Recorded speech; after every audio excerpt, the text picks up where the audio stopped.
Hello friends, welcome back to my YouTube channel learning with agriculture. हम objective agriculture की series को कर रहे थे। उसी सीरीज़ को हम आज कंटिन्यू करते हैं। तो चलिए स्टार्ट करते हैं। हमारा पहला क्वेश्चन है, निम्नलिखित फसलों पर विचार कीजिए।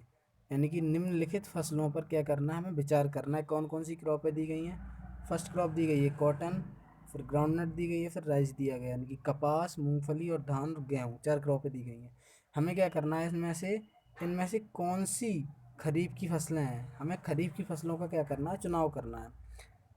तो कॉटन जो है, कपास, वो भी खरीफ की क्रॉप है, मूंगफली भी खरीफ की क्रॉप है और धान भी खरीफ की क्रॉप है।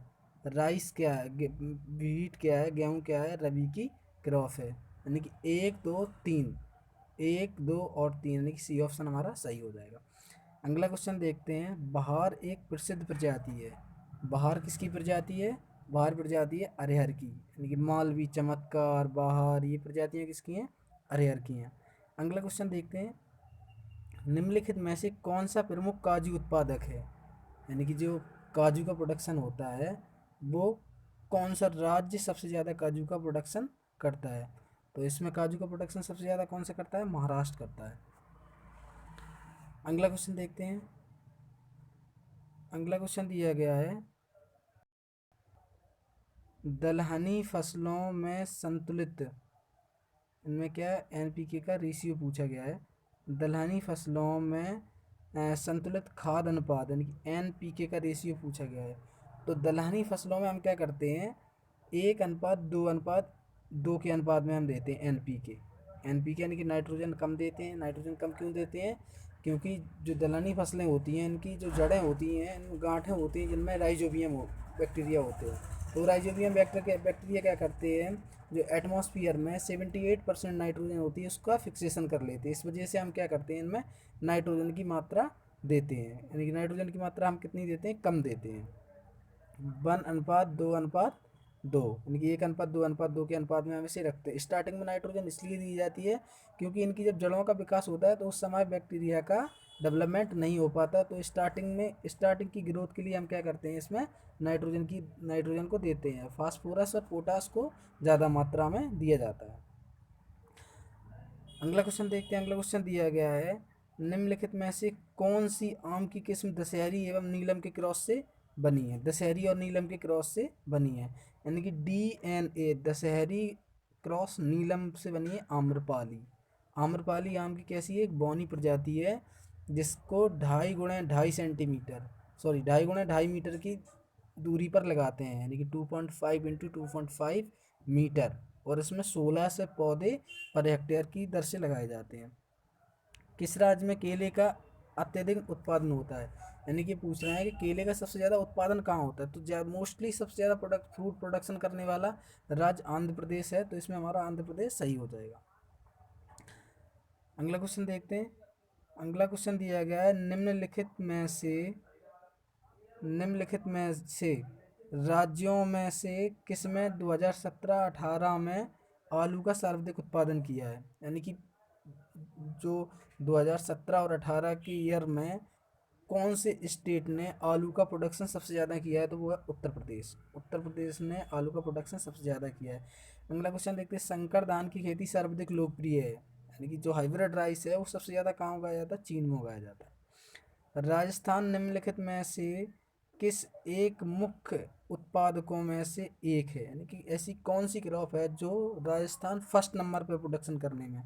तो राजस्थान फर्स्ट नंबर पे है बाजरा प्रोडक्शन करने में, यानी कि मिलेट जो होता है ना, मोटे अनाज होते हैं, वो सबसे ज़्यादा प्रोडक्शन कौन सा स्टेट करता है? वो करता है राजस्थान। तो यहाँ पर मोटे अनाज में बाजरा आता है, तो बाजरा हो जाएगा राजस्थान। पूसा बोल्ड एक प्रजाति है। पूसा बोल्ड किसकी प्रजाति है? तो पूसा बोल्ड प्रजाति है सरसों की, यानी कि बी आंसर हमारा यहाँ पे सही हो जाएगा। अगला क्वेश्चन देखते हैं। अगला क्वेश्चन दिया गया है, गेहूं में बौनेपन का एक जीन है, यानी कि गेहूं में जो बौनापन होता है वो कौन जीन की वजह से होता है? किस जीन की वजह से गेहूं में बौनापन होता है? तो गेहूं का जो बौनापन होता है वो किसकी वजह से होता है? नोरिन 10। इस पे डॉक्टर एनी बोरलाग ने काम किया था, जिससे उन्होंने क्या किया था, डॉर्फ वैरायटी डेवलप की थी टॉल वैरायटी से। तो यहाँ इसका आंसर हो जाएगा नोरिन 10।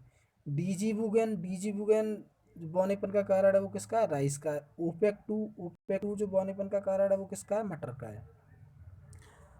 अगला क्वेश्चन देखते हैं। अगला क्वेश्चन दिया गया है सूची 1 को सूची 2 से सुमेलित कीजिए। देखिए हमें दो सूचियाँ दी गई हैं जिनमें हमें सुमेलित करना होगा।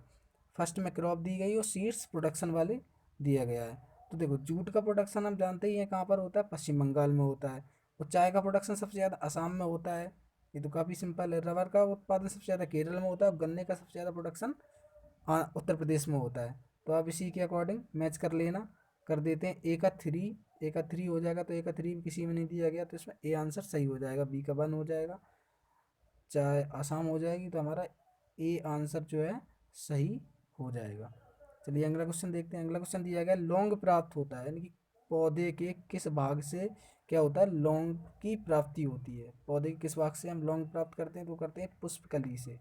पुष्पकली से लौंग प्राप्त करते हैं। और केसर प्राप्त करते हैं वर्तिकाग्र या स्टिग्मा से। ये क्वेश्चन काफ़ी ज़्यादा इंपॉर्टेंट है। ये छत्तीसगढ़ पीसीएस 2014 में पूछा गया है।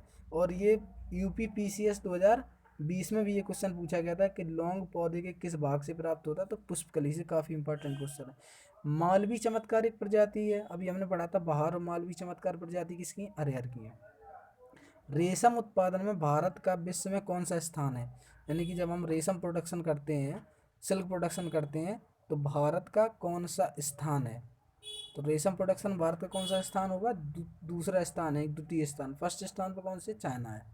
अगला क्वेश्चन देखते हैं। अगला क्वेश्चन दिया गया है मूंगफली के क्षेत्रांतर्गत कम परंतु प्रति हेक्टेयर बहुत अधिक उत्पादन वाला राज्य है। यानी कि ये पूछना चाहते हैं कि मूंगफली का क्षेत्र में तो मतलब एरिया में तो कम है, लेकिन प्रोडक्शन में सबसे ज़्यादा है। तो ऐसा कौन सा भारत का स्टेट है जिसमें एरिया कम है और प्रोडक्शन में ज़्यादा है। तो देख लेते हैं। इसमें फर्स्ट ऑप्शन हमारा दिया उत्तर प्रदेश, फिर दिया गया पश्चिम बंगाल, फिर इसके बाद में दिया गया पंजाब, और फिर इसके बाद में दिया गया है छत्तीसगढ़। तो यहाँ पे क्या है कि जो हमारी स्टेट है पश्चिम बंगाल, यानी कि वेस्ट बंगाल में को इसका जो मूंगफली है ग्राउंडनट का एरिया तो कम है लेकिन प्रोडक्शन ज़्यादा है। तो हमारा आंसर हो जाएगा वेस्ट बंगाल। चलिए अगला देख लेते हैं। अगला क्वेश्चन दिया गया है कि अरहर का जन्म स्थान कहाँ है। तो अरहर का जिसमें जन्म स्थान कहाँ है, भारतवर्ष से अरहर का जन्म स्थान। तो अगला क्वेश्चन दिया है 2003 में भारत की प्रथम चीनी मिल कहाँ स्थापित की गई थी। ये क्वेश्चन काफ़ी ज़्यादा इंपॉर्टेंट है, बहुत सारे एग्जामों में पूछा भी जाता है और पूछा भी जाएगा, पूछा भी गया है और पूछा भी जाता है। इसमें दिया गया है 2003 में। तो 2003 में भारत की प्रथम चीनी मिल जहाँ पर चीनी बनाई जाती, तो वो वहाँ कहाँ बनाई गई थी, कहाँ की गई थी, प्रताप प्रतापपुर में। प्रतापपुर में भारत की प्रथम चीनी मिल कहाँ बनाई गई थी, प्रतापपुर में। अगला क्वेश्चन देखते हैं। अगला क्वेश्चन दिया गया निम्नलिखित में से एक देश दलहनी फसलों का प्रमुख उत्पादक एवं उपभोक्ता है, यानी कि ये क्या करता है, कंज्यूम भी ज़्यादा करता है और प्रोडक्शन भी करता है। तो दलहन सबसे ज़्यादा प्रोडक्शन कहाँ होता है, अपने देश में होता है, इंडिया में। और इसको कंज्यूम भी, यानी कि हम सबसे ज़्यादा खाते भी हैं, तो इंडिया वाले खाते हैं दलहन को। अगला क्वेश्चन देते हैं। अगला क्वेश्चन दिया गया है वर्ष 2008-9, यानी कि वर्ष 2018 और 19 में निम्नलिखित में से किस राज्य में दलहन का उत्पादन सर्वाधिक है। यानी कि जो वर्ष 2018 और 19 में कौन से राज्य में दलहन का उत्पादन सबसे ज़्यादा हुआ है। तो दलहन का सबसे ज़्यादा उत्पादन किस राज्य में हुआ है, मध्य प्रदेश में, एमपी में। अगला क्वेश्चन दिया गया फसल का एक प्रकार जिसमें हवा से नाइट्रोजन संचित करने की क्षमता होती है। हवा से नाइट्रोजन संचित करने की क्षमता होती है, मतलब ऐसी कौन सी क्रॉपें हैं जो क्या करती हैं, नाइट्रोजन का फिक्सेशन करती हैं। तो दलहनी फसलों में राइजोबियम बैक्टीरिया होता है उनकी जड़ों में, तो ये क्या करती हैं, नाइट्रोजन का फिक्सेशन करती हैं, जो कि एटमॉस्फेयर में 78% नाइट्रोजन पाई जाती है। उस नाइट्रोजन को क्या करती हैं, जो राइजोबियम बैक्टीरिया होते हैं वो क्या करते हैं, इसका फिक्सेशन करते हैं। और जो नाइट्रोजन फिक्सेशन का कौन सा एंजाइम काम करता है, तो वो करता है नाइट्रोजनेज। भागीरथी घाटी में राजमा और आलू की खेती प्रारंभ करने का श्रेय किसको दिया जाता है, यानी कि कौन थे जिन्होंने भागीरथी घाटी में आलू और राजमा के उत्पादन पे काफ़ी जोर दिया, तो वो था, कौन थे ये, बिल्सन। बिल्सन ने क्या किया, भागीरथी घाटी में राजमा और आलू की खेती को प्रारंभ करने को श्रेय इन्हीं को दिया जाता है, क्योंकि इन्होंने ही भागीरथी घाटी में आलू और राजमा की खेती का प्रोडक्शन स्टार्ट करवाया था विल्सन ने। अगला क्वेश्चन देख लेते हैं। अगला क्वेश्चन दिया गया है, भारत के निम्नलिखित यानी कि भारत के निम्नलिखित राज्यों में से कौन सा एक नारियल का सबसे बड़ा उत्पादक है। यानी कि जो कोकोनट प्रोडक्शन में है वो नारियल का यानी कि कोकोनट प्रोडक्शन में भारत का ऐसा कौन सा राज्य है जो सबसे ज़्यादा कोकोनट का प्रोडक्शन करता है, तो वो कौन सा है, केरल। केरल कोकोनट का सबसे ज़्यादा प्रोडक्शन करता है। अगला क्वेश्चन दिया गया है, सूची वन को सूची टू से क्या करना है, सुमेलित कीजिए। ये सूची वन दिया गया है, ये सूची वन दिया गया है, सूची टू दिया है, ये फसल दी गई है और शीर्ष उत्पादक राज्य भी दिए गए हैं। तो सुमेलित कर लेते हैं। देखो, जो ग्राउंडनट का प्रोडक्शन होता है वो सबसे ज़्यादा कहाँ होता है, गुजरात में। गुजरात यानी कि जूनागढ़, गुजरात में। और ग्राउंडनट का जो रिसर्च है वो कहाँ पर है, जूनागढ़, गुजरात में। मोस्टली जहाँ जिस चीज़ का ज़्यादा प्रोडक्शन होता है उन्हीं वहीं पर उनके directorate, NRC and research centre बनाए जाते हैं। यहाँ से भी हम अंदाज़ा लगा सकते हैं कि कौन सा स्टेट किस क्रॉप का सबसे ज़्यादा प्रोडक्शन कर रहा है। सरसों का सबसे ज़्यादा प्रोडक्शन कहाँ पे होता है, राजस्थान में होता है। क्यों, क्योंकि यहाँ पर एनआरसी भी है, डायरेक्टोरेट भी है, भरतपुर, राजस्थान में। अगला क्वेश्चन दिया गया है, सोयाबीन। सोयाबीन का प्रोडक्शन सबसे ज़्यादा कौन सा करता है, मध्य प्रदेश करता है। तो एनआरसी ऑफ सोयाबीन भी कहाँ पे है, हमारी इंदौर, मध्य प्रदेश में हो जाएगा। अब नारियल का सबसे ज़्यादा उत्पादन कौन सा राज्य करता है, वो करता है केरल। यानी कि एनआरसी ऑफ नारियल भी केरल में है। अगला क्वेश्चन देखते हैं। अगला क्वेश्चन दिया गया है, निम्नलिखित में से कौन सा निम्नलिखित में से कौन सा क्या दिया गया है, निम्नलिखित राज्यों में से कौन सा सबसे बड़ा रबड़ का उत्पादन करता है। रबर का उत्पादन करता है केरल। केरल करता है सबसे ज़्यादा रबर का उत्पादन। अगला क्वेश्चन दिया गया, ट्रिटिकेल किन किन के क्रॉस से बनकर बना है। तो ट्रिटिकेल रिम्पू नामक साइंटिस्ट ने बनाया था गेहूं और राई के क्रॉस से। तो इस पे आंसर हो जाएगा गेहूं और राई, यानी कि डी ऑप्शन हमारा सही हो जाएगा, गेहूं और राई। राई एक क्या है, राई भी एक सीरियल क्रॉप है, गेहूं भी एक सीरियल क्रॉप है। तो इन दोनों के क्रॉस से बनाया गया ट्रिटिकेल, जो मानव निर्मित प्रथम धान्य क्रॉप है। अगला क्वेश्चन देखते हैं। अगला क्वेश्चन दिया गया है, राष्ट्रीय केला अनुसंधान संस्थान यानी कि राष्ट्रीय केला अनुसंधान यानी कि एनआरसी फॉर बनाना कहाँ है, तमिलनाडु में। तो इसमें दिया गया है ट्रिची। ट्रिची तमिलनाडु में क्या है, राष्ट्रीय केला अनुसंधान है, यानी कि नेशनल बनाना रिसर्च सेंटर। यानी कि जो एनआरसी है वो कहाँ पर है, केला की एनआरसी कहाँ है, ट्रिचापल्ली, तमिलनाडु, त्रिची। अगला क्वेश्चन दिया गया है, निम्नलिखित में से कौन एक C4 प्लांट है, यानी कि कार्बन 4 फिक्सेशन करने वाला प्लांट कौन सा है, C4 प्लांट कौन सा है, मक्का।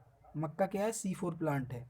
और गेहूँ C3 प्लांट है, सोयाबीन भी C3 प्लांट है और धान भी C3 प्लांट है। तो C4 प्लांट इसमें कौन सा हो जाएगा, मक्का। मक्का क्या है, C4 प्लांट है।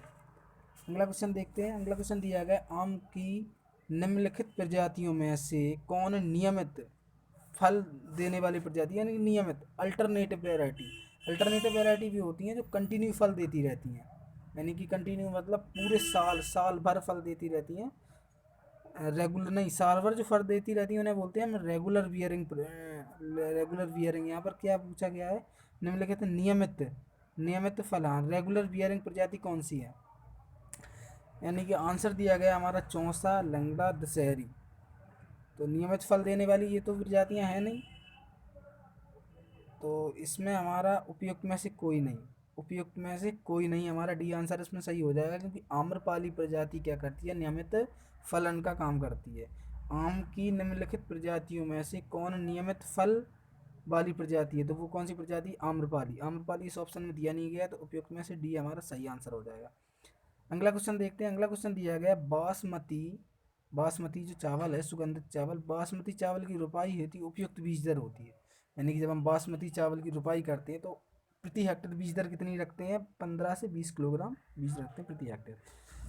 अगला क्वेश्चन दिया गया है, सूची 1 को सूची 2 से हमें सुमेलित करना है। फसल के नाम दिए गए हैं और बीमारियों के भी नाम दिए गए हैं। चलिए देख लेते हैं। सबसे पहले इसमें दिया गया गन्ना। तो गन्ना में क्या लगता है, red rot of sugar cane, caused by fungus, Colletotrichum falcatum से लगता है। खैरा रोग लगता है धान में, जो जिंक की कमी से लगता है। जिंक नियंत्रण के लिए हम क्या करते हैं, 5 किलोग्राम जिंक सल्फेट और चूना का इस्तेमाल करते हैं। खैरा रोग की खोज किसने की थी? खैरा रोग की खोज की थी डॉक्टर वाई एल नैनी ने 1966 में पंतनगर एग्रीकल्चर यूनिवर्सिटी पंतनगर में। अगला देखते हैं। अगला दिया गया है और अगला दी गई है अरेयर। तो अरेयर में कौन सा लगता है? बिल्ट डिजीज लगता है, जो किससे लगता है? फंगस से लगता है बिल्ट डिजीज। फिर दिया गया है आलू। आलू में लगता है लेट ब्लाइट। लेट ब्लाइट किससे लगता है? लेट ब्लाइट लगता है फंगस से, फाइटोपथोरा इन्फेस्टांस से। अर्ली ब्लाइट लगता है अल्टरनेरिया सोलेनाई से। और ये उक्टा जो दिया गया है ये किससे लगता है? ये भी फंगल डिजीज है।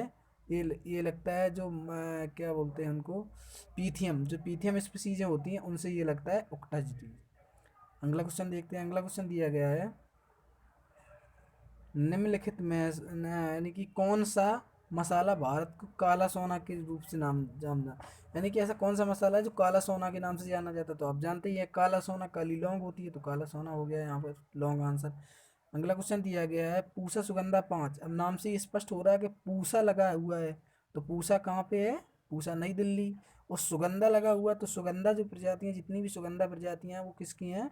ज़्यादा से ज़्यादा, मोस्टली, सभी नहीं, सुगंधा प्रजाति, सुगंधा का मतलब होता है सुगंध आना, तो ये प्रजाति किसकी हो जाएंगी? धान की हो जाएंगी। पूसा सुगंधा 5 प्रजाति किसकी है? धान की। यूपीपीसीएस 2014 में पूछा गया क्वेश्चन है। अगला क्वेश्चन दिया गया भारत की निम्नलिखित फसलों में से किस फसल के अंतर्गत उसके शुद्ध शुद्ध सकल कृषि क्षेत्र के सिंचित क्षेत्र का सर्वाधिक प्रतिशत है? यानी कि ये पूछना चाहते हैं कि भारत की निम्न फसलों में से किस फसल के अंतर्गत उसके शुद्ध सकल कृषि क्षेत्र के सिंचित क्षेत्र का सर्वाधिक प्रतिशत है। इसमें ऑप्शन में दिया गया गेहूं दिया गया है, चावल दिया गया, तिलहन दिया गया और लास्ट में दिया गया गन्ना। गन्ना दिया गया, तो इसमें हमारा आंसर हो जाएगा ए, यानी कि गेहूं। इसमें हमारा आंसर सही हो जाएगा। अगला क्वेश्चन देखते हैं। अगला क्वेश्चन दिया गया है निम्नलिखित में से कौन सा राज्य इलायची के उत्पादन के लिए पहचान नहीं रखता है? यानी कि इलायची का उत्पादन किस राज्य में नहीं होता है? तो इलायची का उत्पादन उड़ीसा, वेस्ट बंगाल वाले एरिया में इलायची का उत्पादन नहीं होता है, तो हमारा इसमें आंसर हो जाएगा डी सही। ये आर ओ में पूछा गया 2014 पीसीएस में क्वेश्चन। राष्ट्रीय बागवानी परिषद बोर्ड की स्थापना, यानी कि ये पूछना चाहते हैं नेशनल हॉर्टिकल्चर बोर्ड की स्थापना गुड़गांव में हुई थी 1984 में, यानी कि हमारा इसका डी सी आंसर सही हो जाएगा 1984। ये नेशनल हॉर्टिकल्चर बोर्ड की स्थापना कहाँ हुई थी? गुड़गांव में 1984 में, गुड़गांव हरियाणा में। अगला क्वेश्चन देखते हैं। अगला क्वेश्चन दिया गया है भारत